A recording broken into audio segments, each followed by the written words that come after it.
deportivo y cultural. Contiene elementos de lenguaje, salud, sexo y violencia tipo A. Transmitido en horario todo usuario. Una producción nacional independiente de María Auxiliadora Cardoso Viloria. Certificado número 27094. El bebé pasó la noche con cólicos. Creo que Mariana tiene gripe. ¿Qué vacuna le corresponde este mes? La fiebre no se le baja. El niño no quiere comer. Mi hija necesita vitaminas. ¿Qué le pongo para el dolor de encías? Y ahora, ¿quién podrá defendernos? Tranquilos, para resolver estas y otras dudas es necesario consultar con los que saben. Por eso a partir de este momento habla el pediatra con la doctora María Auxiliadora Cardoso por Radio Fe y Alegría 97.5 FM. Habla el pediatra.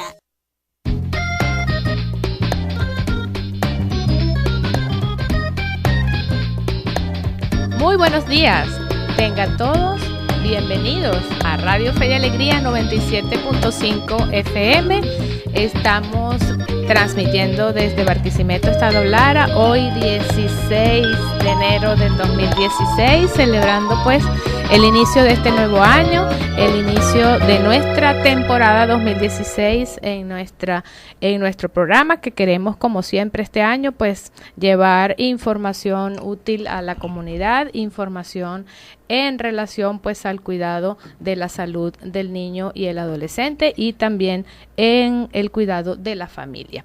Hoy, como siempre, estamos bajo la dirección de la profesora Raiza Mogollón, la coordinación del licenciado Rosender Evíes, y bueno, les habla María Auxiliadora Cardoso. Estamos entonces contentos de iniciar nuestro programa del día de hoy. Les deseamos pues un feliz año 2016, que sea lleno de salud, que es lo que pedimos primordialmente. Bueno, hoy le damos la bienvenida a una querida amiga, una persona que siempre había querido que estuviera, pero aquí en cabina.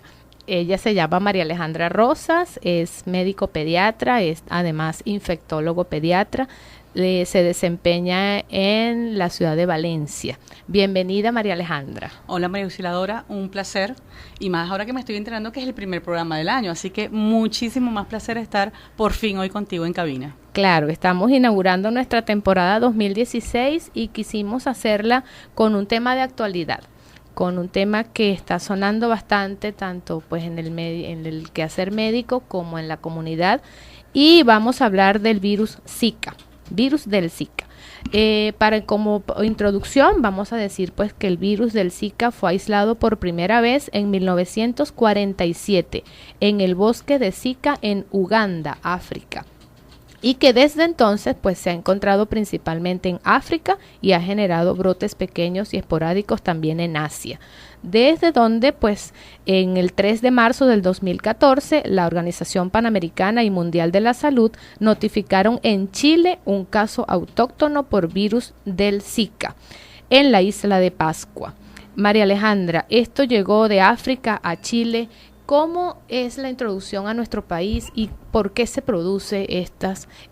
Lo oímos más adelante en el programa, podemos hablar un poquito de chikungunya, que también tuvo casi que la misma, más o menos el mismo cuento, pero ¿cómo llega a nuestro territorio, a nuestro continente? ¿Por qué vemos Zika ahorita y antes no lo teníamos? Sí, fíjate, Zika pertenece a ese grupo de enfermedades que llamamos enfermedades emergentes.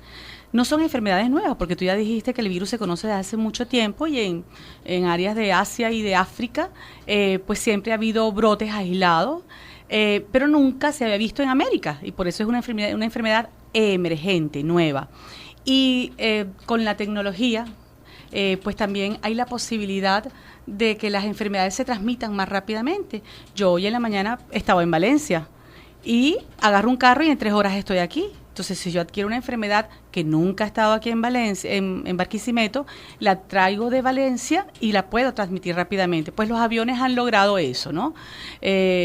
Un día estás en África, otro día estás en España y 2 días después estás en América, en cualquier país. Y esa es la razón y la forma en la cual estas enfermedades nuevas van distribuyéndose y diseminándose en distintas áreas del mundo, y sobre todo en zonas donde nunca jamás habían estado. Sí, y de hecho que cuando nos pasó el año pasado con chikungunya, que la gente decía, pero Pero ¿qué pasa que nosotros todos nos estamos enfermando? Claro, las enfermedades, o vamos a decir así, nuestro cuerpo es muy inteligente. Yo digo que el hombre es muy inteligente y Dios nos hizo perfecto, ¿no? A los que creemos en que existe un Dios. Y es que las enfermedades siempre han existido y nuestro cuerpo tiene un sistema inmunológico, un sistema de defensa que permite que suframos enfermedades y no nos muramos, ¿ok? Ese sistema inmunológico produce algo que se llama anticuerpos. Yo siempre los digo que son como los soldados que nos protegen. Uh-huh. Es por eso que la gente que tiene sarampión no repite, no vuelve a tener nunca sarampión. La gente que tiene lechina no vuelve a tener nunca más lechina, aunque duerma con alguien que tenga lechina, porque nuestro cuerpo crea esos soldados, esos anticuerpos que nos protegen contra futuras exposiciones a ese mismo virus o bacteria, ¿verdad? En el caso de chikungunya y ahora en el caso de Zika, toda América, y hablando específicamente de Venezuela, jamás y nunca ningún venezolano en forma autóctona, o sea, localmente, ha estado expuesto al virus del Zika. No lo conocía, como no conocíamos el chikungunya. Uh-huh. Por lo tanto, cuando el virus entra por las vías respiratorias, por mi nariz, por mi boca, mi cuerpo, el cuerpo de todos los venezolanos, ninguno va a tener anticuerpos, ninguno va a tener defensas. Es por eso que casi todos los que estén expuestos a ese virus van a tener enfermedades. No así ocurre con el dengue, porque por ejemplo ya hay personas que hemos tenido dengue. Entonces si yo duermo con alguien que tiene dengue y yo ya sufrí ese dengue, yo no voy a volver a tenerlo. Por eso es que entonces hay mayor cantidad de gente y con el chikungunya se vio eso.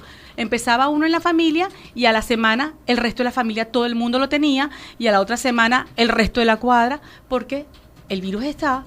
Tenemos algo muy importante y estas son enfermedades que no se podrían transmitir si no existiera un zancudo. Creo que todos sabemos que estamos full de zancudos, entonces eso hace que tengamos una población que no tiene ninguna capacidad de defenderse. Y cuando hablamos del zancudo como uh-huh. agente importantísimo, porque sin el zancudo pues no tuviésemos la enfermedad. Este tipo de enfermedades que se transmiten a través de un vector o zancudo, ¿cómo se llaman? Se llaman arbovirus, enfermedades transmitidas que necesitan de un vector. Vector es un carrito por puesto, vamos a decirlo uh-huh. así. Pueden ser las garrapatas, pueden ser un zancudo, por ejemplo, malaria. También necesita lo que la gente llama la enfermedad de las garrapatas, la Escherichia. Si no existieran uh-huh. esos animalitos, la enfermedad no se podría transmitir de humano. O sea, yo puedo tener dengue, yo puedo tener chikungunya, yo puedo tener Zika y me acuesto, te toso, te vomito encima de ti y tú no te vas a enfermar de ninguna de esas enfermedades, porque eso no se transmite de esa manera. Pero si existe el zancudo, es más, tú y yo podemos no estar en el mismo cuarto, no conocernos nunca, pero yo estoy enferma, el zancudo me pica y después te pica a ti. Entonces te ha transmitido el virus que yo tenía en mi sangre al alimentarse con mi sangre, luego se va a alimentar contigo y te inocula, te introduce el virus que yo tenía y jamás y nunca nos hemos visto. Exacto. Es por eso que ese vector es extremadamente importante. Es la característica de este famoso mosquito Aedes aegypti, con el que uh-huh. también vamos a hablar un poquito de cómo hacer la prevención.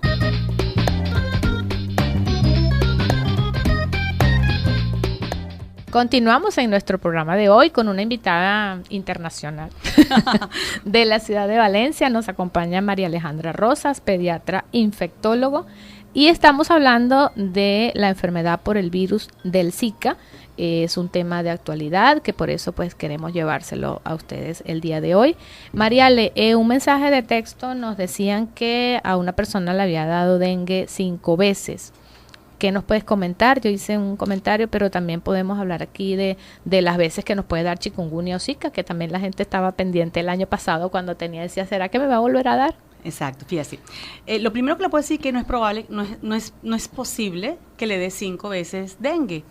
¿Por qué? Porque solamente existen 4 tipos de dengue, ¿no? Dengue te puede teóricamente repetir 4 veces máximo. El dengue tiene una particularidad. Como yo siempre dije, la familia Rosas somos 4 hermanos, Entonces, cada hermano tiene particularidades diferentes. El dengue es dengue 1, 2, 3 y 4, así se llaman. Después que tú sufres la enfermedad por un tipo de dengue, no puedes volver a sufrir esa enfermedad. Uno queda inmune contra ese tipo de dengue. Por lo tanto, no es posible tener dengue 5 veces. ¿Qué pasa? Que el dengue, al igual que chikungunya, al igual que Zika, son enfermedades que dan manifestaciones muy similares. Y uno puede decir, no, mira, esto es dengue porque tienes fiebre, dolor de cabeza y te pusiste rojito. Y como hay dengue en el ambiente, es dengue. Entonces, por eso siempre es importante, sobre todo cuando existen, como en el caso de chikungunya y en el caso de Zika, enfermedades nuevas, emergentes, que tratemos, sobre todo al principio de estos nuevos casos, de hacer diagnósticos. No solamente por la clínica, sino de tratar de hacer lo que llamamos nosotros diagnósticos etiológicos, hacer pruebas específicas para estar segura que es eso. Por en el dengue ya la gente está familiarizada cuando le dicen, hazle la serología, hazle el IgM, ¿verdad? Pues hay técnicas que también se deberían aplicar con chikungunya y con Zika para estar seguro, porque hay muchas enfermedades virales que pueden comportarse igual y nos pueden confundir.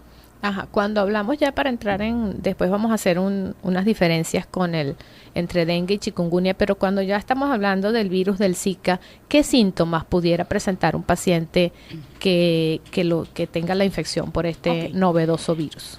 Como todo virus.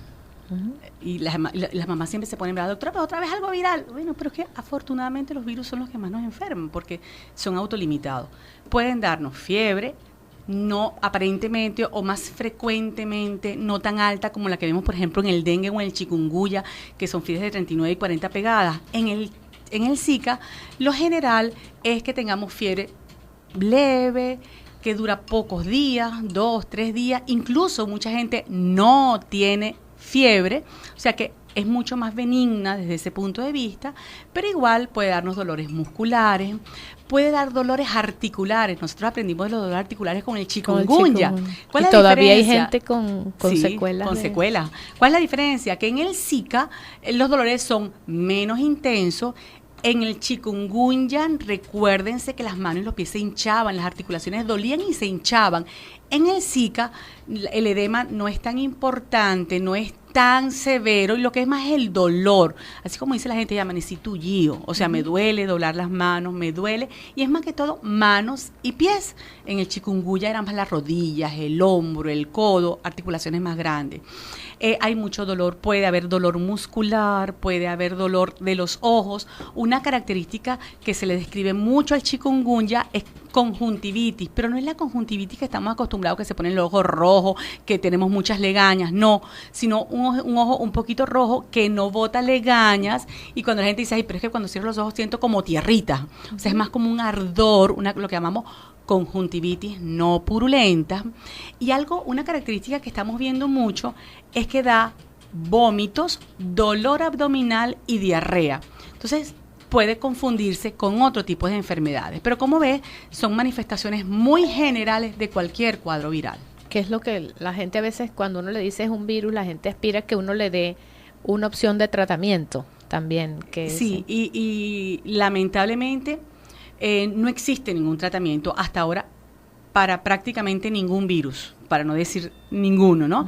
Y porque afortunadamente en más del 90% de los casos, incluyendo el dengue hemorrágico, se autolimitan y se resuelven solitos. ¿Ok? Dando reposos, muchos líquidos, ciertas medidas de control, no utilizando ciertos medicamentos que pueden, en enfermedades como el dengue, facilitar el sangrado. Entonces, medidas generales, porque nuestro organismo, nuestro maravilloso sistema inmunológico, pues se va a encargar de, en poco tiempo, limitar y eliminar el virus de nuestro sistema. Aquí nos están haciendo una pregunta a través del 0416-651-3062. Dice una licenciada en enfermería, la licenciada Ana Escobar, que si con el Zika también aumentan las transaminasas. Sí pueden aumentar las transaminasas. Todos estos virus, y vamos a recordar lo que no hemos dicho, el Zika es primo hermano del dengue, por decirlo de alguna manera, o sea, pertenecen a la misma familia, son flavivirus, ¿ok? Son primos hermanos. Y todos estos virus, al igual que muchos virus, como ellos tienen una fase que se llama virémica, o sea, que pasan a la sangre, ellos pueden tocar, pasar, invadir muchos órganos. ¿ok? Y dentro de su pasaje hepático, a través del hígado, pueden producir una inflamación que por lo general es leve, que no es tanto como en el chikungunya o como en el dengue, donde uno dice tienes el hígado inflamado, te creció el hígado. En el Zika casi no hay hepatomegalia, no hay crecimiento del hígado, pero sí hay un aumento discreto de las transaminasas que por lo general en el transcurso máximo de una semana, si no hay ningún tipo de complicaciones, vuelven a sus valores normales sin dejar ningún tipo de secuela. Ajá. También me están preguntando aquí si la hematología es un examen que vale o no hacerlo. Realmente para nada. Tal vez la hematología nos da alguna tranquilidad para decir que no es un dengue hemorrágico, porque un dengue normal clásico o un chikungunya o un virus enterovirus o un virus de la gripe, cualquiera de ellos pueden darnos hematologías normales o con una cuenta blanca discretamente baja. Las plaquetas no suelen bajar por debajo de 100.000, son extremadamente raros los casos en los cuales las plaquetas bajan por debajo de 100.000, pero lo usual es que las plaquetas se mantengan en valores normales bajos, 120, 130, 140. Así que la hematología, como para darnos un diagnóstico, no nos va a dar un diagnóstico para decir esto es Zika por la hematología que tiene. No es frecuente las variaciones y las alteraciones importantes. Aquí nos llega otra pregunta que vamos a hacerla de una vez. Dicen, ¿pueden coexistir en una persona ambos virus? Sí.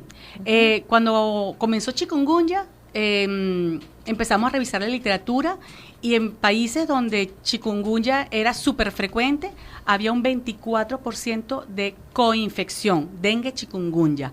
Actualmente, pues el doctor González Mata le dice chikundengue. Chikundengue, sí. Es que no, tal cual está referido en la literatura, chikundengue. Y es un porcentaje tan alto como un 20-25%.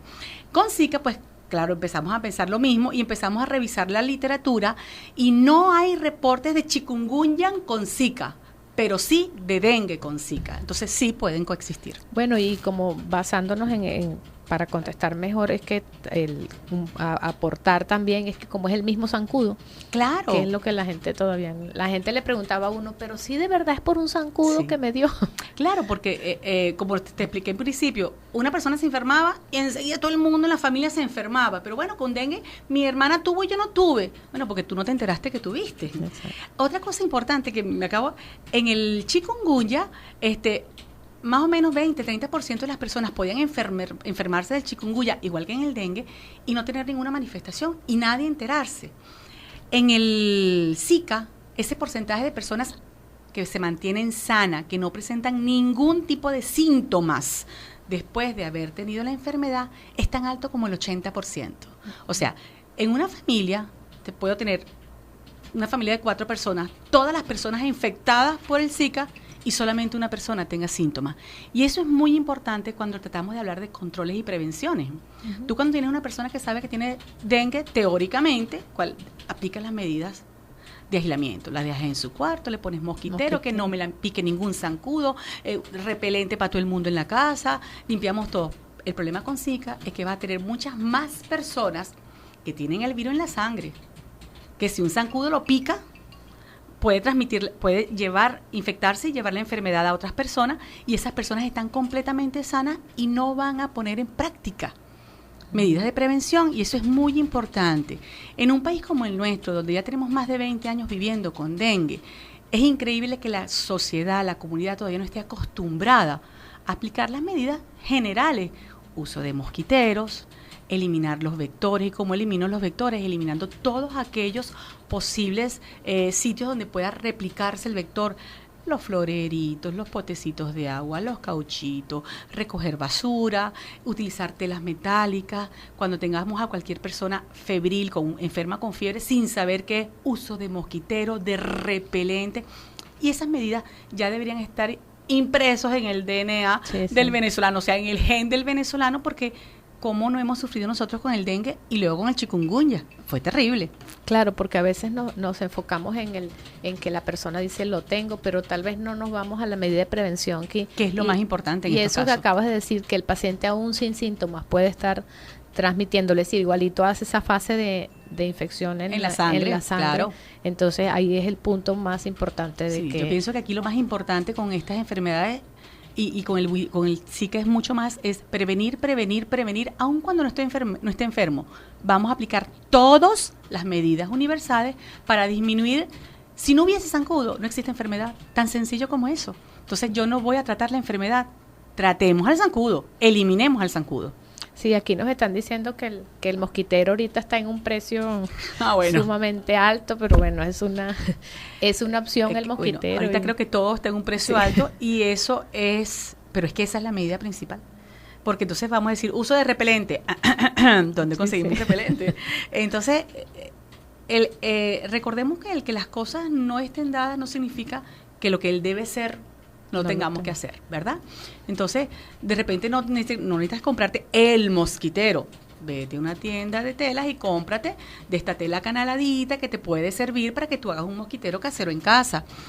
Cuando tengamos niños, muchos niños duermen en sus corrales o en sus cunas donde tú puedes hacerle con este tipo de tela un mosquitero que evite que entre zancudos. Entonces también tenemos que aquí poner en 416-651-3062 y el primero es: buen día, doctora. Por ejemplo, si una madre tiene un bebé de 1 año y a la madre le da Zika, ¿ella puede seguir amamantando a su hijo? Me encanta esa pregunta.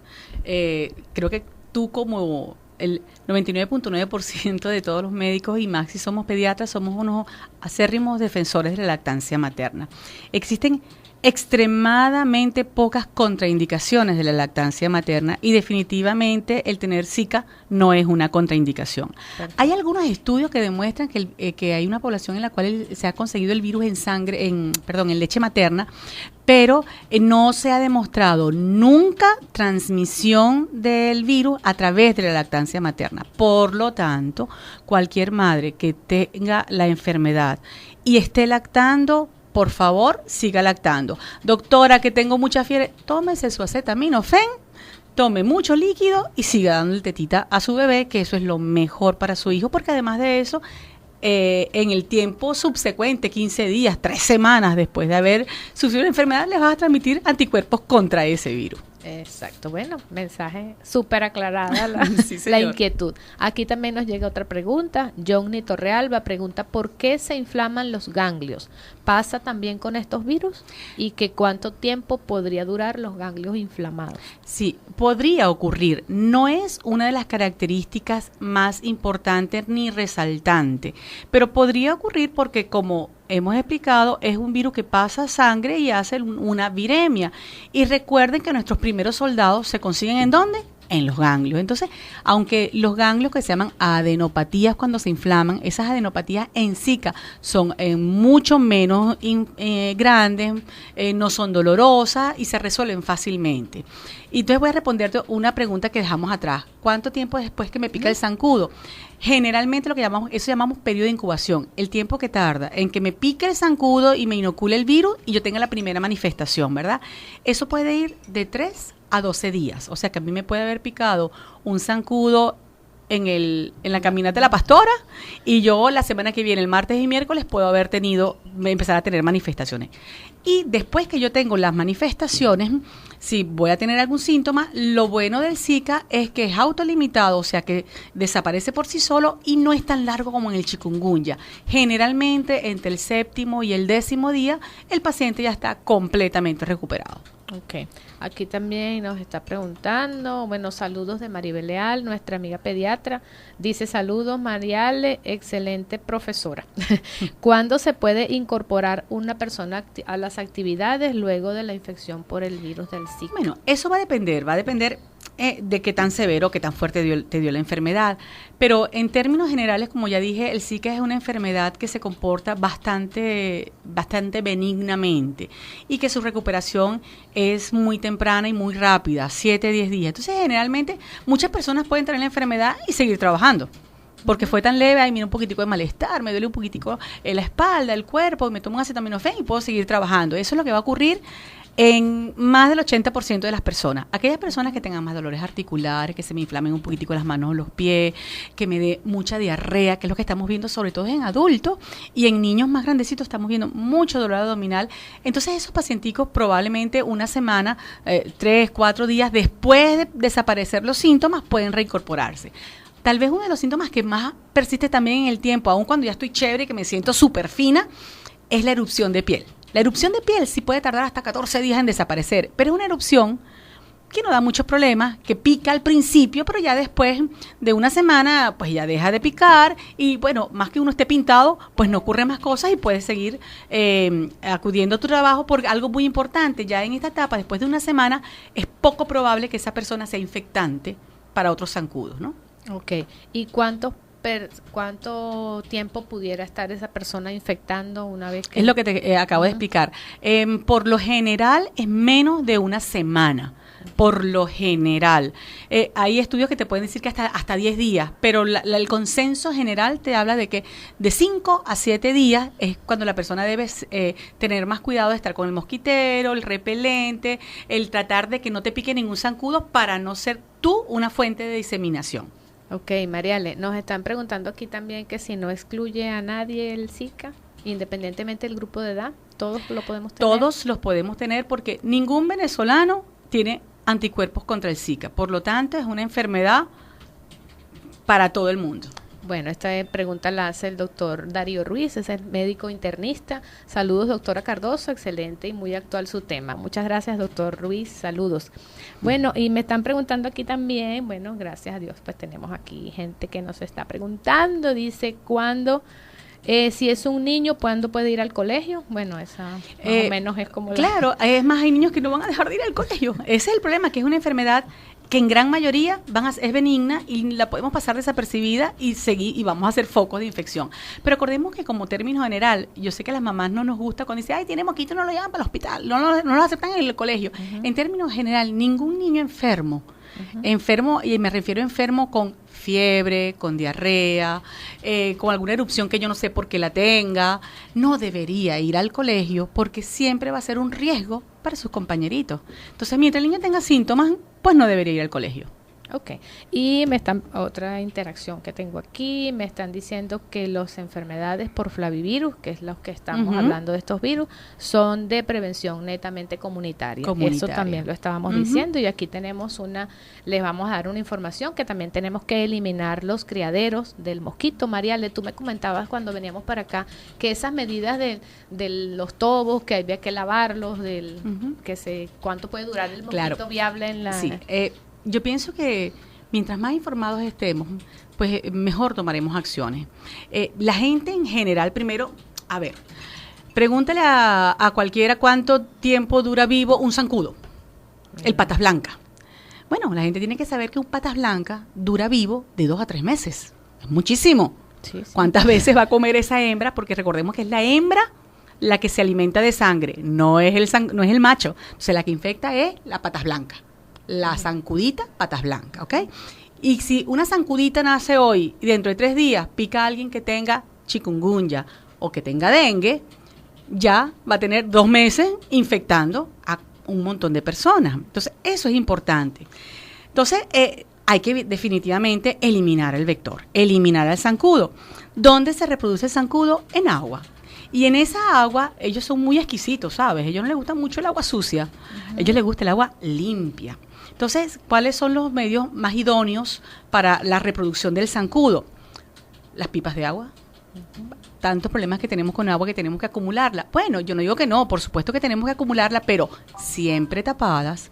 Y cada 2 o 3 días deberíamos, o cuando te llegue el agua y vas a hacer el llenado nuevamente, deberíamos botar el que tenemos y algo muy importante, debemos frotar las superficies de ese tobo, de esa pipa, porque el huevo se va a adherir a esa superficie del plástico del tanque y ellos pueden durar 2, 3, 4, un mes sin agua. Y cuando volvamos a echarle agua, él va nuevamente a reactivarse. Entonces debemos frotar, lavar las superficies internas de todos los envases. Los floreros.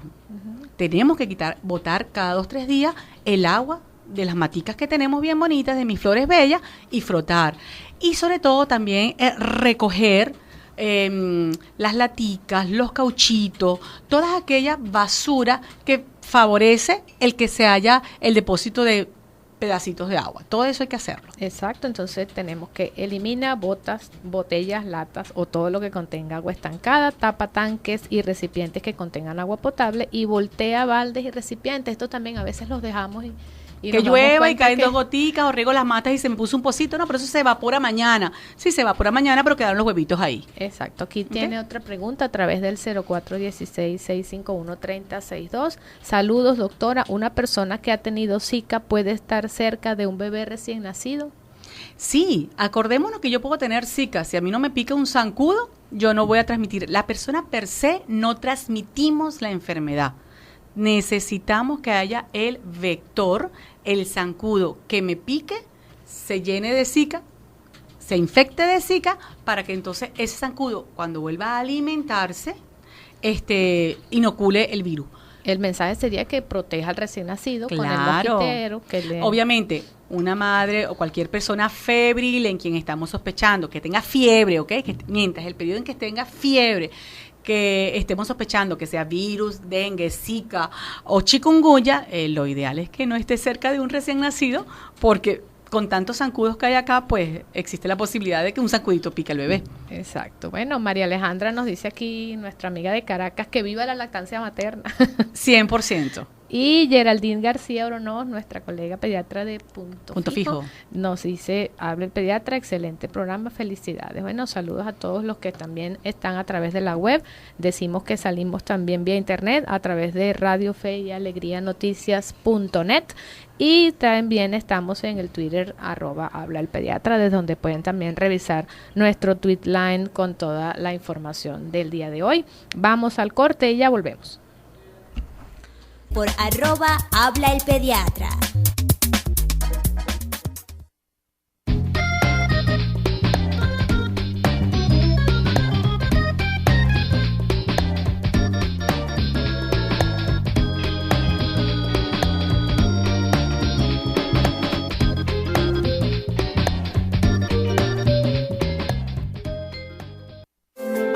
Ya estamos de vuelta con Habla el Pediatra. Escucha y anota los consejos de nuestro especialista del día.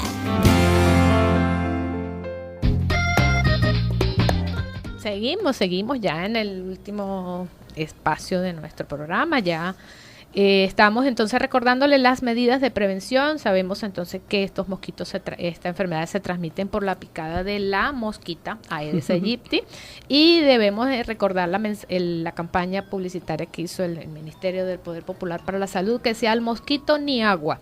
Elimine los criaderos, elimine botellas, latas o todo lo que contenga agua estancada, voltee baldes y recipientes que no estén en uso, cambia a diario el agua de bebederos y floreros, limpia las canaletas de desagüe y tapa tanques y recipientes que contengan agua potable. Les recordamos también el dengue, que también tenemos que hacer prevención. El dengue también es transmitido por la picada del mosquito Aedes aegypti, la hembra, la cual se cría y se reproduce en los depósitos de agua. El dengue también, entonces el mosquito sano adquiere el virus al picar a una persona con dengue, y después este mosquito es capaz de contagiar a una persona sana. Recordamos también la importancia de la consulta temprana, Marial, en el dengue. A veces vemos con preocupación que la gente dice, bueno, sí, es dengue, voy a quedarme en casa. Vaya al médico, y nosotros somos pues los que vamos a estar indicados de decirle en qué momento debe volver a consultar, en qué momento, y también vamos a hablar un poquito de los signos de alarma. Dice aquí otra pregunta: hola doctora, soy Erika Torrealba, a mí me dio Zika y la doctora que la atendió le dijo que así no podía darle teta Isaac. Bueno, pues, y porque le mandaron antibiótico a veces, pues también Ese es otro mito. Son, miren, extremadamente pocos, muy raros los antibióticos que contraindican la lactancia materna. Es decir, siempre que probablemente un antibiótico para una faringitis tranquilamente. Totalmente seguros que usted lo podía. El 99.9% de los antibióticos que usamos todos los días pueden usarse con lactancia materna. Es decir, que si usted tiene una amigdalitis, faringitis, para lo que le hayan prescrito probablemente un antibiótico de uso común, pues tranquila, puede seguir dando lactancia materna. Lo que hay es que si usted ya le diagnosticaron el virus del Zika, pues protéjase esos primeros días de la picada, porque usted va a ser probablemente fuente de contagio. Mariale, nos están preguntando secuelas del virus del Zika, que si son más o menos en relación al virus del chikungunya. Sí, realmente son menos, ¿ok? Con chikungunya creo que todos, yo creo que el 99% de los venezolanos tuvimos un familiar, y sobre todo lo importante era que durábamos muchos días. Hay gente que duraba 2-3 meses y decía, me volvió a repetir el chikungunya. No repite, esa era la misma enfermedad que podría durar 2 y 3 meses con esas recaídas, y no era que te volvía a repetir. En el Zika, por lo general es benigno, pero hay alertas que tenemos que estar, y por el que yo les insiste que es benigno y autolimitado, no quiere decir que bajemos la guardia. Recordémonos que es una enfermedad nueva para nosotros y nueva para el continente. Entonces estamos ahorita viendo algunas cosas. Por ejemplo, existen 2 grandes alertas a nivel de América y a nivel de Sudamérica en especial. Es sobre Zika en la mujer embarazada. Como tú bien dijiste al principio, el Zika entró por Chile, en la isla de Pascua, y un año después, Brasil empezó a reportar casos de Zika, y de hecho fue el primer gran brote de Zika en el continente. 3 meses después, 5 meses después del primer brote de Zika en Brasil, empezó a hacer el ministerio una alerta de que habían aumentado los casos de microcefalia en recién nacidos. ¿Qué es microcefalia? Nenes que nacen con la cabeza más pequeña de lo normal y que no se va a desarrollar en tamaño adecuado durante el resto de su vida. Eso se llama microcefalia. Y empezaron a notar en Brasil que una gran cantidad de esos niños que habían nacido con microcefalia o con cualquier otra alteración del sistema nervioso, las mamás habían tenido una enfermedad febril similar que parecía con Zika y que coincidía con la zona donde se estaban reportando los casos de Zika. De hecho, ya en varios pacientes y en varias madres en los que esos bebés nacieron con microcefalia, se logró aislar el virus en el líquido amniótico de esas madres. Entonces, el alerta que se sigue investigando y se están haciendo pruebas mucho más profundas es la relación entre Zika y microcefalia. Por lo tanto, muchísima más preocupación y muchísimo más cuidado las mujeres embarazadas. Sobre todo, lo que hasta ahora pareciera ser es que cuando esa mujer embarazada adquiere la enfermedad en el primer trimestre del embarazo, hay mayores probabilidades de que haya, y ojo, tampoco quiere decir que todas.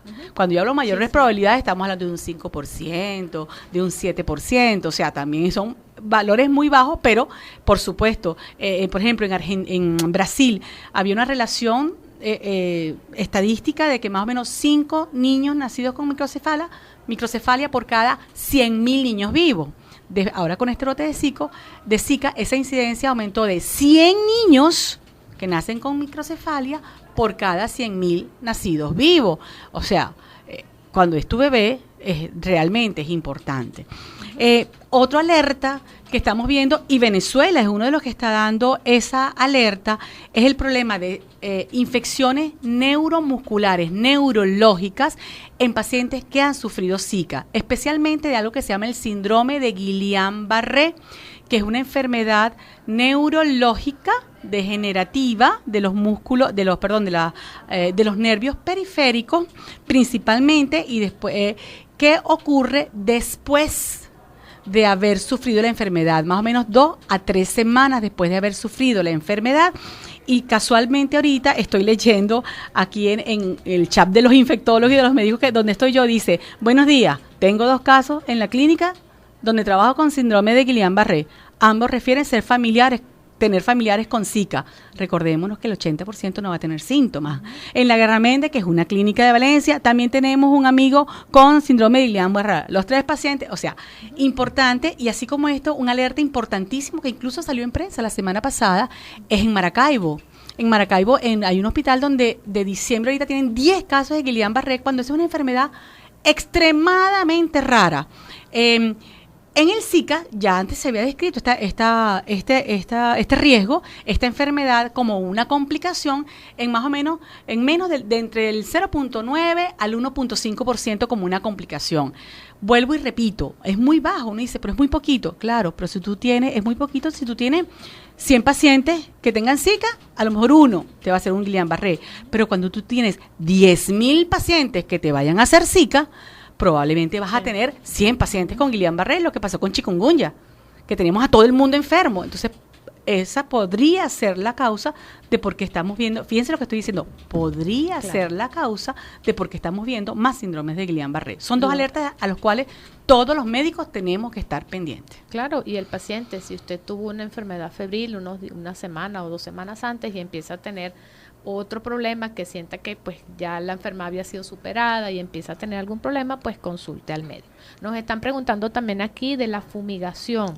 Debemos recordar que hablamos del control vectorial. El control vectorial puede ser mecánico, puede ser biológico y puede ser químico. Cuando hablamos de control químico es el uso del herbicida, esto que colocan al agua, y el otro de control químico es el uso de fumigación, pero eso es solo para eficaz contra los mosquitos adultos.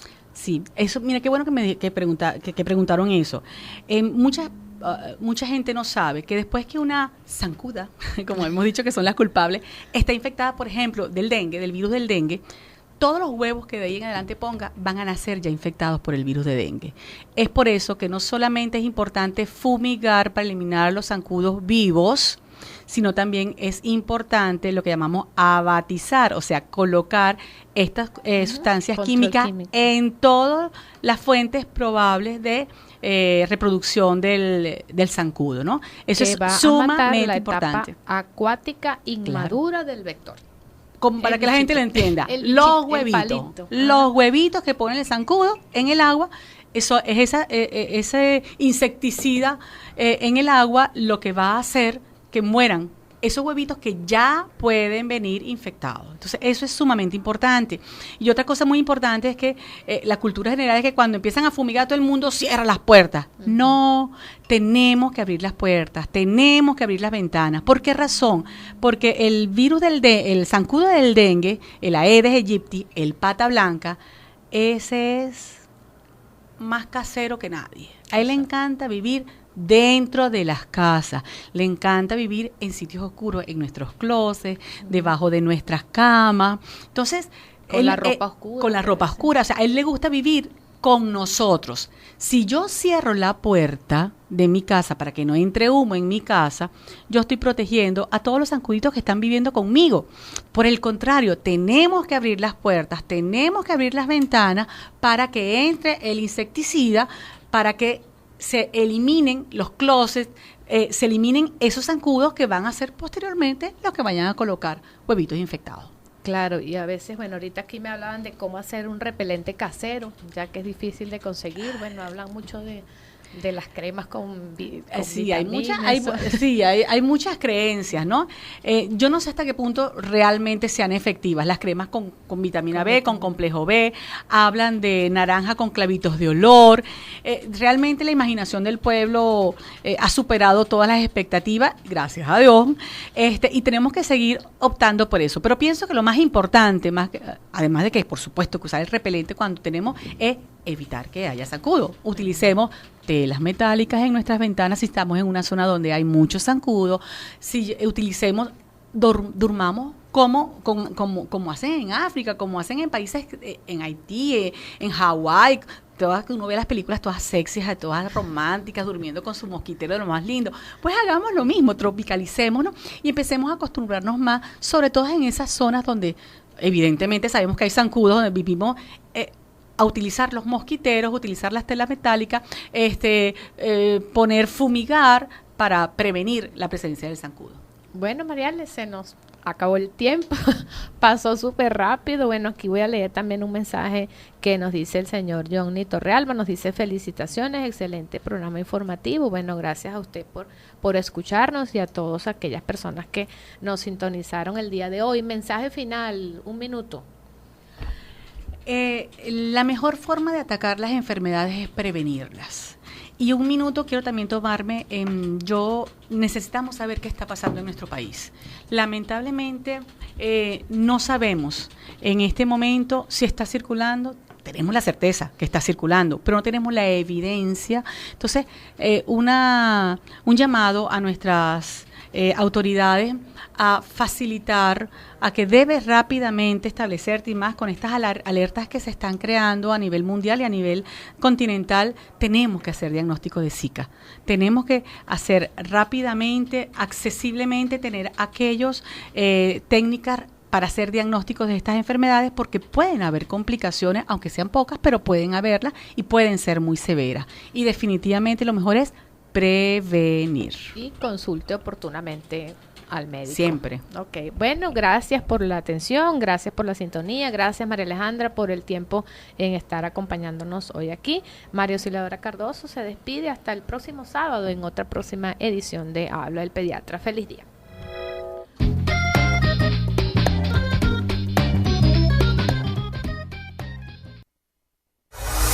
No esperes hasta el próximo sábado para comunicarte con nosotros. Escríbenos tus preguntas o sugerencias al correo electrónico hablaelpediatra@gmail.com. También síguenos en Twitter por @hablaelpediatra y encuentra los tips que necesitas para el cuidado y la salud de tus hijos.